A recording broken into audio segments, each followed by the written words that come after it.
आज में कुष्मांडा का दिन है, यानी जिसने संपूर्ण जगत को अपने गर्भ में स्थापित किया है, उस देवी का नाम कुष्मांडा है। माँ के चरणों में हम वंदन प्रणाम करते हैं, जिसकी कृपा से इस जीव को संसार में जय मिलती है, विजय मिलती है, इसलिए उसका नाम है जयंती। इसलिए उसको जयंती के नाम से जानते हैं। जयति सर्वोत्कर्षेण वर्तते इत जयंती, जो सबको जय दिलाती है, सबको विजय दिलाती है। इसके दरबार में जो आया है वो संसार में कभी पराजित नहीं होता। उस माता का नाम है जयंती।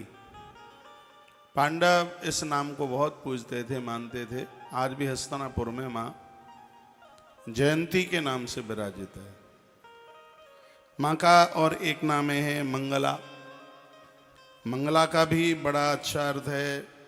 माँ तो भगवती मंगला, जो हमारे अमंगलों का हरण करती है। सर्वमंगल मंगल्ये शिवे सर्वार्थ साधके शरण्ये त्र्यंबके गौरी नारायणी नमोस्तुते, जो हमारे अमंगलों का हरण करती है, हमारे जीवन को मंगलकारक बनाती है, वह माता मंगला है।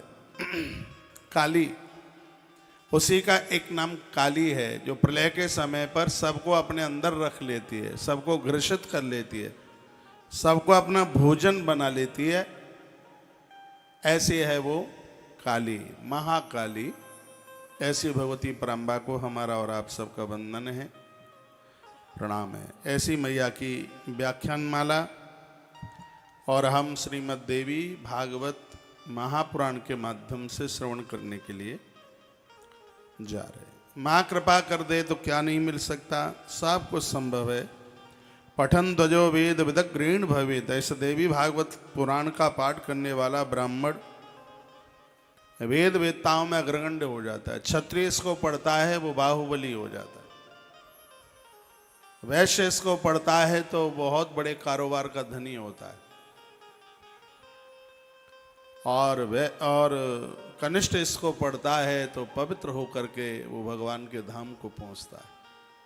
सेवा इत्यादि कर्म उसके सार्थक हो जाते हैं। पठन ध्वजो वेद विदग्रीण भवेत। बहुत ध्यान से सुनिए, जो श्रीमद् देवी भागवत को ब्राह्मण पढ़ता है उसका शब्द सार्थक हो जाता है, विद्वानों में अग्रगण्य हो जाता है। बाहु प्रजातो धरणी पतिष्यात्, क्षत्रिय यदि इसको पढ़ता है तो बहुत बड़ा वो राजा हो जाता है, धरती को जीत लेता हुआ।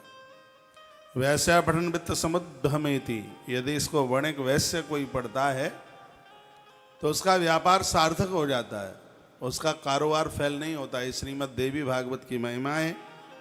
शूद्रोप श्रवण स्वकुलोत्तमम स्यात्, और कनिष्ठ वर्ण का व्यक्ति इसको पढ़ता है तो अग्रसर जन्म में वह उत्तम कुल में जन्म लेता है, बढ़िया से कुल में जन्म लेता है। इसलिए श्रीमद् देवी भागवत के ऊपर चारों वर्णों का अपना अधिकार है। सबको पढ़ना चाहिए और सबको सुनना चाहिए। ऐसी अद्भुत यह कथा है जिसकी महिमा आप सुन रहे हैं।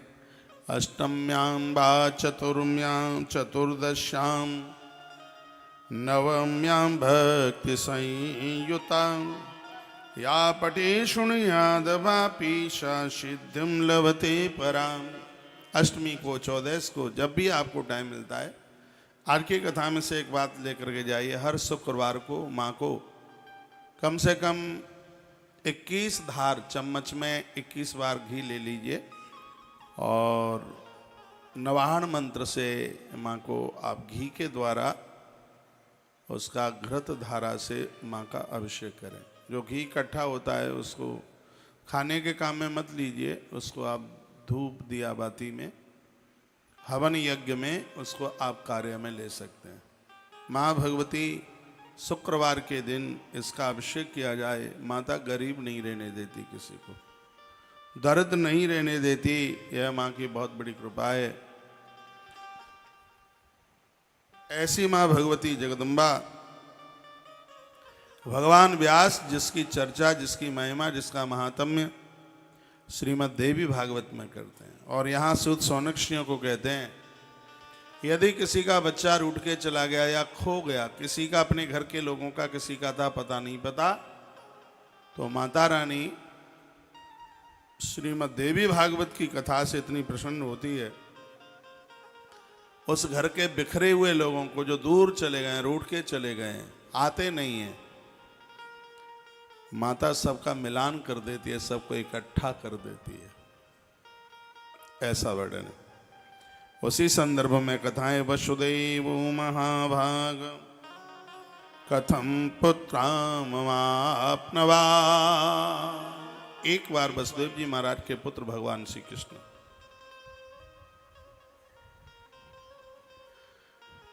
वह घर से चले गए। इनको झूठा दोष लग गया था सिमंतक मणि के हरण करने का। इसकी आदि कथा कल आप सुन चुके थे। अतः सत्राजितो भ्राता प्रसन्नो नाम करियचित। सत्राजित ने वह मणि अपने भाई प्रसेन को दे दी, भगवान को नहीं दी। और कल मैंने निवेदन किया, जो वस्तु जो चीज ईश्वर के काम ना आवे वह वस्तु हमारे प्राणों का हनन करा देगी, किसी काम का नहीं रहने देगी। घर में जो बढ़िया से बढ़िया जगह है वहां भगवान का मंदिर बनाइए। वैसे ईशान कोण की तरफ झुका हुआ मंदिर ज्यादा बढ़िया होता है। पूजा करने वाले का मुख पूरब में हो और भगवान का मुख पश्चिम में हो, ऐसा मंदिर ज्यादा विशेष कार्य होता है। जब आप कोई नया मकान बनाते हैं, पुराना बन गया है तोड़िए मत, नया आप बनाते हैं तो सबसे पहले इंजीनियर को बोलकर उसका मंदिर का मैप लीजिए। सबसे पहले ईंट मंदिर के लिए लगाइए। जब तक आपका भवन पूरा नहीं बन जाएगा आपकी ईंट रुकने वाली नहीं। मंदिर को बहुत अच्छा कीजिए। मैं पिछले चैत्र की नवरात्रा में जम्मू की तरफ था और मैंने ये बात बहुत बार चर्चा की है। मैं वहाँ कटरा के आसपास के कई छोटे छोटे कस्बों में, शहरों में गया और सच मानिए मैंने जम्मू के आसपास के जो लोगों के घरों में मंदिर हैं, इतने सुंदर मंदिर नहीं देखे। मैंने पूरा देश घूमा है, लेकिन इतने बढ़िया मंदिर, पूरा का पूरा 10 बाई 12 का कमरा। देखो कमरा कितना छोटा बड़ा है वो मायना नहीं रखता है, लेकिन ईश्वर के प्रति जो एक श्रद्धा है, वहाँ की जो एक व्यवस्था है। हर घर में तुलसी मिलती है, घरों में तुलसी झंडी लगी हुई है। ऐसा कोई घर नहीं है जिसके घर में कपूर नहीं जलता। तो हमारा सनातन तो बड़ा अद्भुत है, ईश्वर के प्रति पूरा समर्पण हो। आप में भी ऐसे बहुत हैं जिनके घर में भगवान को, ठाकुर जी को भोग लगता ही नहीं है। लगता है तो चनौरी बिनौरी रख देंगे, कुछ मिश्री रख देंगे, बतासा रख देंगे, रोटी सब्जी दाल भाजी नहीं लगा सकते। आदत में नहीं है, कल्चर में नहीं है। फिर घूमते हैं इधर, पीर पैगाम ऊपर जाते हैं, लोग लूट लेते हैं, ठग लेते हैं, उनके पास चक्कर लगाते रहते हैं, कुछ होता नहीं है। श्रद्धा का अभाव है, दिखावा बहुत ज्यादा हो गया है। इतना दमकते हैं चमकते हैं और अंदर कुछ भी नहीं है। बिल्कुल बहुत आग्रह पूर्वक निवेदन है, जैसा कि मैंने पूर्व में भी बोला है, 4 धाम की यात्रा तभी हमें तंदुरुस्त करती है जब घर में देवी देवताओं को पूजा जाता है। और जब आप घर में देवताओं को पूजते हैं तो इसका बच्चों के ऊपर बड़ा असर होता है, बहुत बड़ा फर्क होता है। छोटे छोटे बच्चे उसको देखते हैं और अंतस में उनके में वह उतर के आ जाता है, वो देवता छप जाते हैं हृदय में। समझ लीजिए, हम लोगों ने अपने घरों में भगवान को पूजते ही तो देखा। आज भी मुझे ध्यान है, मेरे बाबा जी इतने बड़े गणेश जी थे, तांबे के। चंदन तो उस समय होता नहीं था, वो पड़ुआ उसको ऐसे घिस करके उसी का चंदन बना करके लगा देते थे। पंडु मिट्टी होती है, पड़ुआ मिट्टी जिसे बोलते हैं, बस वही हाथ की हथेली पर घिसी और लगा दिया। वो श्रद्धा है। और ये हम लोगों ने देखा तो हमारे कल्चर में वही तो उतर के आ गया है। फिर तो बाद में ये सब चीज़ें हमने ग्रंथों में पढ़ी। उस समय गाँवों में क्या पूरे देश में आग जलाई, कंडा जलाया, घी डाला और उसके ऊपर अग्यारी और उसमें आहुति डाली। क्या शकुन मिलता था। श्राद्ध आते थे, घर की देहली के आगे लीप दिया जाता था 1.5 बाई 1.5 फीट में, फिर उसको लांग करके जाते थे। दिवाली आती थी, लाल मिट्टी गोबर में डाल करके, मिट्टी में डाल करके, और क्या लिपाई होती थी, आज के फर्श फैल हो जाए। गोबर से जमीन को अति शुद्ध पावन माना जाता था, ये सब होता था। और आज सब इतने व्यस्त हैं, काम कुछ है नहीं और व्यस्तता बहुत भारी। कहाँ है काम? घर में 4-4 नौकरानी लगी है। हाँ, काम इतना है कि मोबाइल को टाइम से चेक करना पड़ेगा। हाँ, ये तो काम बड़े हैं। हाँ, ये काम बड़े हैं कि पियर 4-6 बार तो फोन रोज करना ही पड़ेगा। मैं कोई आलोचना नहीं कर रहा हूँ, लेकिन इतना याद रखिएगा, जो बहू ससुराल में रहकर पियर को बहुत याद करती है वह ससुराल में आनंद से नहीं रह सकती। गारंटी के साथ निवेदन कर रहा हूँ, उसका ससुराल में मन ही नहीं लगेगा, वो लोग अपने नहीं लगे। देखिए, आप पियर को याद कीजिए, कौन मना करता है, बिल्कुल कीजिए, लेकिन ये नहीं है कि हर 10 मिनट में, हर 10 मिनट में नहीं, बिल्कुल भी नहीं। अपने घर को धाम बनाइए, आनंद से भर दीजिए अपने घर को। आप गृहिणी हैं और आपको धर्म पत्नी कहा है। धर्म तो आपके ऊपर ही टिका है। मंदिरों में देखो, कथाओं में देखो, जहाँ देखो वहाँ संख्या आपकी ज़्यादा है। आप ना हो तो ये प्रकृति ना होगी, प्रकृति और पुरुष। आपके द्वारा इस सृष्टि के सृजन में आपका बहुत बड़ा योगदान है। आप घर आप ही चलाती हैं। आप ना हो तो लोग भूखे मर जाएं, कुछ होगा ही नहीं बिल्कुल भी। इसलिए घर की नारी को तो बहुत सजगता के साथ, उनको बोलना कथा चल रही, बहुत सजगता के साथ, बहुत फूंक फूंक करके अपने जीवन का उन्हें निर्वाण करना चाहिए। एक बार जयकारा लगाएं, बोले भक्त वत्सल भगवान की जय हो, श्री हनुमंत बलवंत महाराज की जय हो, आज्ञ आनंद की जय हो। जय जय श्री राधे जय, श्री राधे जय। श्री राधे श्याम। आपको अच्छा क्या लगता है? आपको भोजन बहुत अच्छा लगता है तो पहले भोजन को भगवान को समर्पित करो। हम लोग ऐसा ही तो करते हैं। हमारे जीवन में ईश्वर से सर्वोच्च कोई चीज है ही नहीं। कुछ आप हमें कुछ दे भी देंगे तो हमारे अंदर से क्या आता है, देखो आज भगवान ने क्या बढ़िया सी चीज हमें दे दी है। क्यों? उसी ने तो आपके कान में फूंक मारी है, आपको प्रेरणा दी है, तो वह आप लेकर के आए हैं।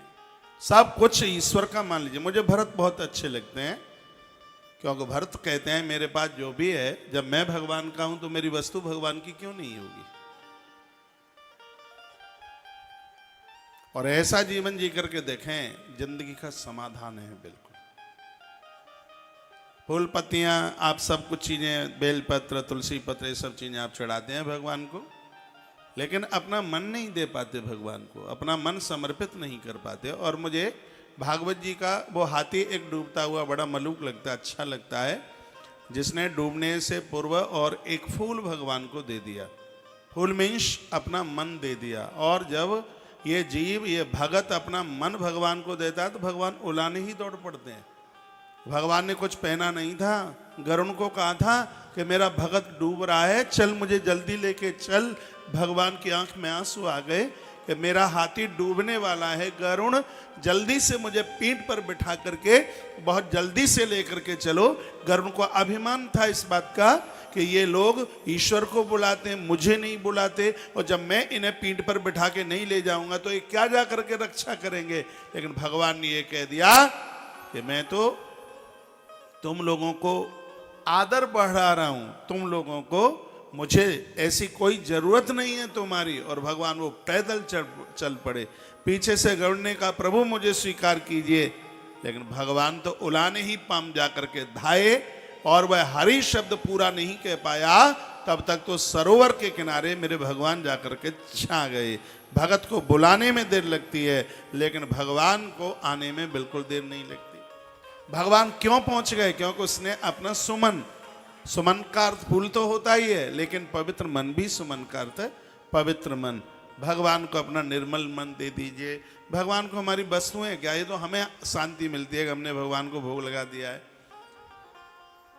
तेरा तुझको अर्पण, ये हम भगवान को कहते हैं तेरा तुझको अर्पण क्या लागे मेरा। और सच तो यह तेरा तुझको अर्पण, जो तुम दे रहे हो वो सब अगले जन्म में तुम्हें पाई पाई मिलना है। यहाँ पर रोटियां आप जमा रहे हैं, रोटियां आपको ही मिलेंगी। लोगों को मकान दे रहे हैं, भूमि दे रहे हैं, पानी पिला रहे हैं, सब आपको ही मिलने वाला है। ये प्रकृति का सिद्धांत है। जमीन में आप बीज डालते हैं, वो क्विंटलों में वापस कर देती है, धरती में अपने पास नहीं रखती। आप इस प्रकृति को जो भी देते हैं, प्रकृति सब कई गुना करके आपको दे देती है। बुरा ना मानिए, जो लोग आज अभाव में जी रहे हैं ये दे के नहीं आए हैं। पहले आपने कभी आप गिरिराज जी की परिक्रमा में जाएं तो बहुत लोग कटोरा लिए हुए बैठे हैं, 1 रुपया दे दो ईश्वर तुम्हारा भला करेगा। कौन लोग हैं वो? वो करोड़पति लोग हैं जो बहुत अमीर थे, इन्होंने कभी किसी को कुछ दिया नहीं और आज वहां उस परिक्रमा में बैठे। अब आप कहोगे तो गिरिराज जी में कैसे पहुंच गए? इन्होंने उन साधुओं का दर्शन कर लिया था जो उनके दरवाजे पर मांगने के लिए आए थे।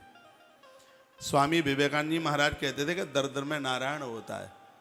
वह नारायण ही इनके सन्मुख चल करके आया था और ये चूक गए, ये कुछ भी नहीं दे पाए। तो उनका दर्शन किया था तो उसका तो फल ये मिल गया कि गोवर्धन की परिक्रमा में बैठे।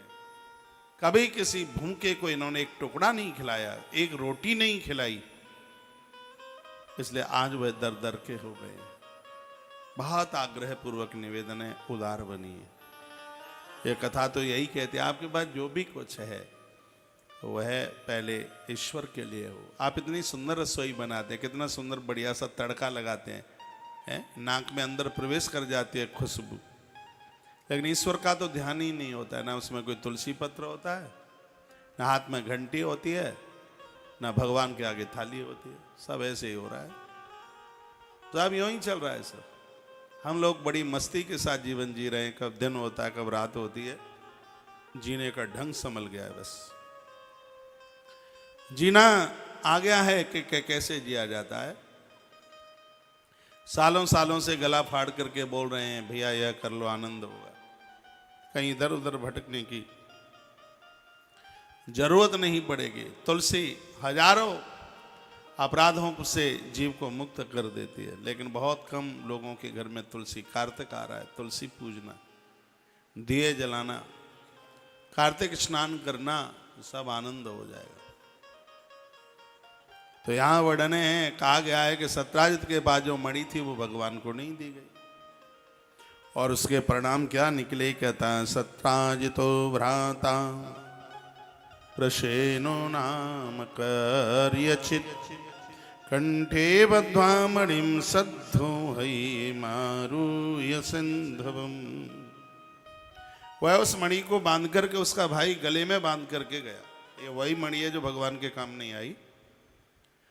तो जंगल में एक सिंह मिला और शेर ने उस प्रसेन को मार डाला और वो मणि लेके आगे चल पड़ा। आगे एक रीछ मिला, रीछ ने शेर को मार डाला, वो मणि लेके आगे चल पड़ा। बड़ा दिन हो गया, लंबा टाइम हो गया, प्रसेन आया नहीं। तो यह पूरे द्वारका नगरी में चर्चा हो गई। ऐसा लगता है कि मणि के लिए कृष्ण ने सत्राजित के अनुज छोटे भाई प्रसेन का वध करा दिया। ये संसार ऐसा है, इसने ईश्वर को भी नहीं छोड़ा उंगली उठाए बिना। आप इतने परेशान हो जाते हैं, आपके गली मोहल्ले में कोई कुछ आपको कह दे तो धन्य है महात्मा, इनको सम्मान बहुत मिलता है, तो इनका समाज अपमान भी बहुत करता है। लेकिन वो तो ऐसे ढल गए हैं कि उन्हें कोई फर्क ही नहीं पड़ता। वो हाथी बन गए। हाथी जब निकल के जाता है तो बहुत उनके ऊपर कोई डंडे भी फेंकता है, कोई लाठी भी फेंकता है, कोई पत्थर भी फेंकता है। गली के श्वान भौंकते हैं उसे देख के, लेकिन अपनी मस्ती में चलता जाता है। उसकी चाल मुझे बहुत अच्छी लगती है।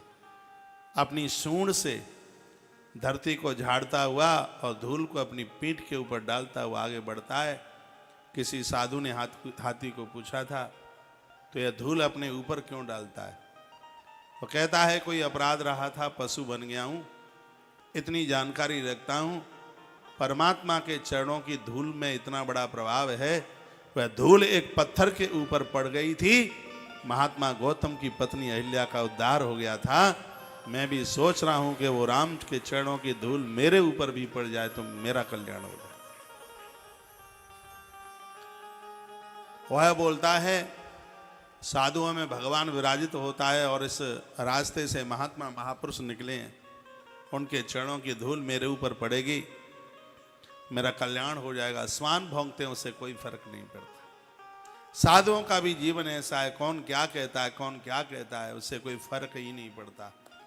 वह तो भगवान के नाम में अनुरागी होकर के अपने जीवन का आनंद में जीवन जीता है। लोगों को लगता है कि धन में सुख है, लोगों को लगता है खानदान में बहुत बड़े संपदा में सुख है, लेकिन महात्मा ने कह दिया परमात्मा के स्मरण में ही सुख है, ईश्वर के स्मरण में, चिंतन में सुख है। जिसके पास हरि नाम नहीं है वो विपत्ति में है, और जो भगवान के साथ जुड़ा है वो संपत्ति में है। राम जी ने हनुमान को पूछा था, हनुमान विपत्ति क्या है? हनुमान जी को पूछा था कि विपत्ति क्या है? तो हनुमान जी कितना सुंदर जवाब देते हैं। कही हनुमंत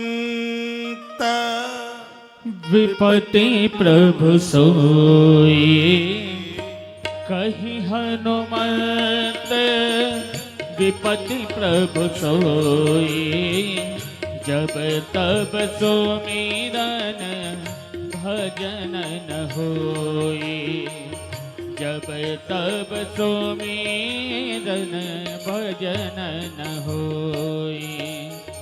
कहीं हनुमंत विपत्ति प्रभु सोई, कहीं हनुमंत विपत्ति प्रभु सोई, जब तब सुमिरन भजन न होई, जब तब सुमिरन भजन न होई।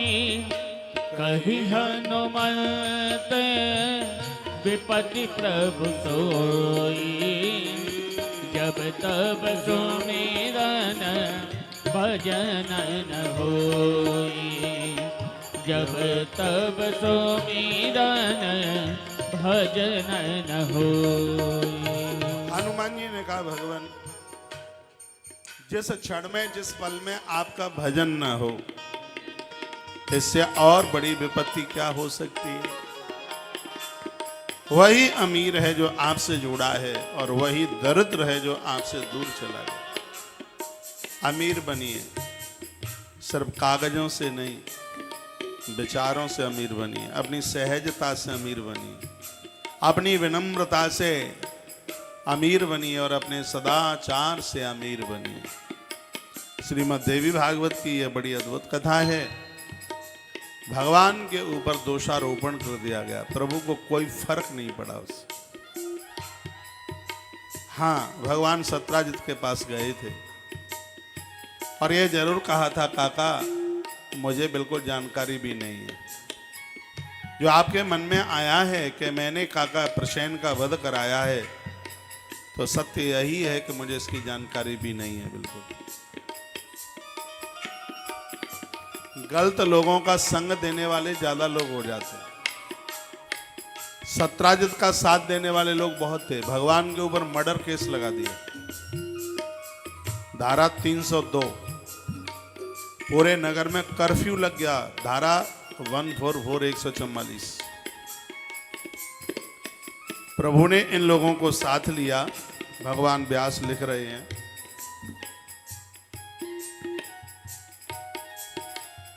वन में गए, जंगल में गए तो डेड बॉडी मिल गई प्रसेन की। झूठे सलाहक, झूठे गवाहीकार भी तैयार हो गए कि मर्डर हमारे सामने हुआ। भगवान सकुचा गए, कुछ नहीं बोले, आगे चले। एक रीछ मरा हुआ मिल गया। भगवान को लगा क्या पता लगेगा। खोजते खोजते एक गहवर कहते हैं गुफा, एक गुफा के मुख पर भगवान जाके खड़े हुए और द्वारका के लोगों को कहा, तुम मेरा इंतजार करना, घटना के पता का लगा यहां से, घटना का पता यहीं से लगाया जाएगा। मेरे प्रभु ने अंदर प्रवेश किया। द्वारका के लोगों ने प्रतीक्षा नहीं की, चले आए और श्री वसुदेव जी महाराज को कहा, तुम्हारे पुत्र की मृत्यु हो गई। एक गुफा में वो अंदर घुस गया था और हमने 12 दिन इंतजार किया, 12 दिन इंतजार किया और वो आया नहीं। लगता है कि उसकी मृत्यु हो गई। वसुदेव जी महाराज बहुत चिंतित हुए। लिखा है प्रसेनाघातकम दृष्ट्वा बिलद्वारे मृतम हरिम। प्रसेन की खोज में निकले थे लेकिन बिलक द्वारे मृतम हरिम, बिल में घुसते हुए देखा, ऐसा लगता है कि उनकी मृत्यु हो गई। इतना सोना द्वारका के दिए बुझ गए। द्वारका में शोक मनाया जा रहा था। इस बात का सबको कष्ट था कि कृष्ण की मृत्यु हो गई। अभी इन लोगों को ये नहीं पता कि साक्षात ईश्वर के जमाने में लोगों ने उन्हें ईश्वर नहीं समझा। राम के जमाने में लोग उन्हें ईश्वर के रूप में नहीं देखता है। बढ़िया लोग उनकी हकीकत का पता तो कितने महान हैं उनके जाने के बाद ही तो पता लगता है। पूज्य स्वामी विवेकानंद जी महाराज के जाने के बाद ये देश को पता लगा कि ये क्या सन्यासी था अपने आप में। बाबा तुलसी के जाने के बाद इस देश को पता लगा कि ये क्या था महात्मा अपने आप में। कृष्ण को ये लोग समझ नहीं पाए। इन्होंने कृष्ण को साधारण सा पुरुष मान लिया और आज पूरे द्वारका में इस बात का शोक था, खेद था कि वसुदेव के पुत्र की मृत्यु हो गई। आंख में अश्रुपात हो रहा था। सुनिए मां भगवती जगदम्बा की क्या महिमा इसमें भरी है।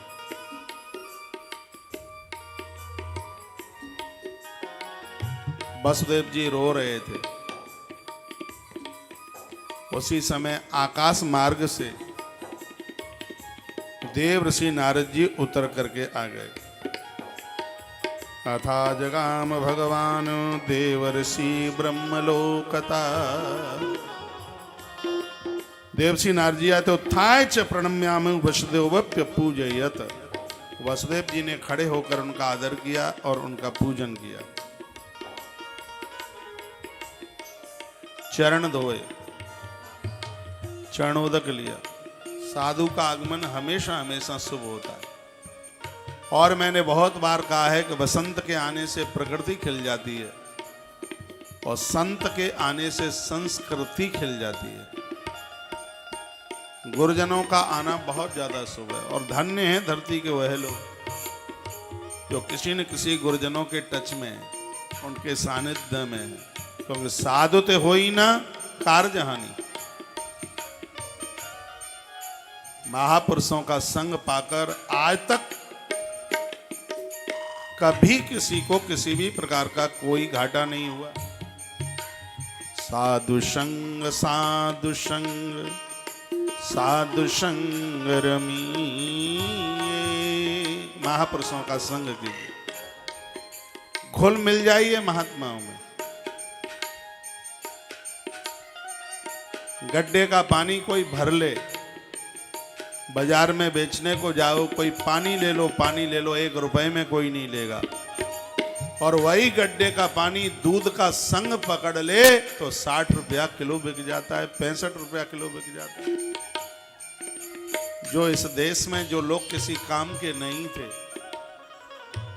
उन्होंने महापुरुषों का संग पकड़ लिया, धरती पर वो महाराज पूज गए। उनकी वैल्यू, उनकी महिमा बढ़ गई। इसलिए महापुरुषों का संग पकड़ लीजिए। नारद जी ने पूछा था राम जी को, साधु की पहचान क्या है, उनके गुण क्या है? तो सुनी मोनि संतनि के गुण कहे हो, सुनि मोनि संतने के गुण कहे हो, ताते मैं उन्हें के बस रहे हूँ। सुनि मोनि संतन के उड़ कहे हो, सुनि मोनि संतन के उड़ रहे हो, ताते मैं उन्हें के बस रहे हो।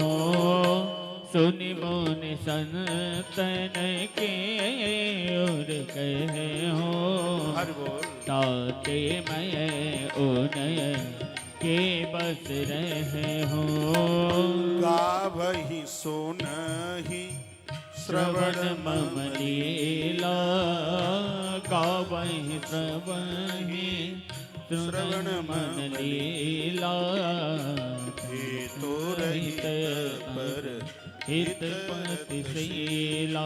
ये महापुरुषों की गुणवत्ता है। भगवान कहते हैं मेरी कथा सुनते हैं। आप घर में रहते हैं, विज्ञान का काल है, विज्ञान का युग है, 1 मिनट भी अपने आप को खाली मन छोड़िए। माला पर नियम पूरा किया जाता है। जप तो पूरे दिन होना चाहिए, मानसिक जप हो। माला तो सुबह हाथ में पकड़ी जाती है, एक नियम पूरा होता है।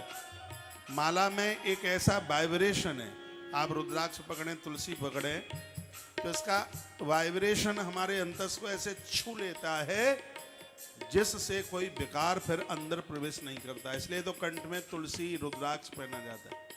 हम लोग देखिए, तुलसी है, रुद्राक्ष है, ये देखिए। इसलिए कभी माथे में दर्द नहीं होता। जो लोग कहते हैं हमारा माथा दुखता है, मुझे अचंभा लगता है, आश्चर्य लगता है। दिन भर कथा कहता रहता हूं, माथा नहीं दुखता है। पता ही नहीं लगता कि माथे में कोई दर्द होता है। जीवन को इस प्रकार से ढाल रखा है। तुलसी पहना करो।